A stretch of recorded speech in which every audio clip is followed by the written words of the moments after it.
নাম মাহমুদ আলম মিতু। আমি এনসিপির ডেপুটি মুখ্য সংগঠক হিসেবে দক্ষিণাঞ্চলে। আমার জন্মস্থান কাঠালিয়া। আমি বড় হয়েছি বেতাগিতে, কিন্তু কাঠালিয়া আমার দাদা বাড়ি। আমার দাদা কাঠালিয়া টানা 3 বারের চেয়ারম্যান ছিলেন। উনি সজুলিয়া ইউনিয়নের চেয়ারম্যান ছিলেন, বাট উনি খুব স্বনামধন্য মানুষ ছিলেন। তো মোটামুটি আমরা রাজনৈতিক পরিবার থেকেই বিলং করি। দেখেছেন তো আজকে সারাদিন আমার উপর দিয়ে প্রচুর ধকল গিয়েছে, যেহেতু অনেকদিন পরে এসেছি।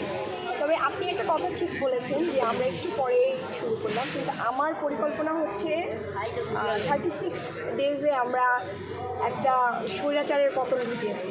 তো আমি মনে করি যদি সদিচ্ছা এবং পরিশ্রম করা যায়, আমরা আগামীতে অল্প যে কয়দিনই আছে আমরা আমাদের জন্য 36 ডেজ এনাফ, এবং এইটা আমরা জেনজিরা এই 36 ডেজে আমরা এটা করে দেখাবো ইনশাল্লাহ।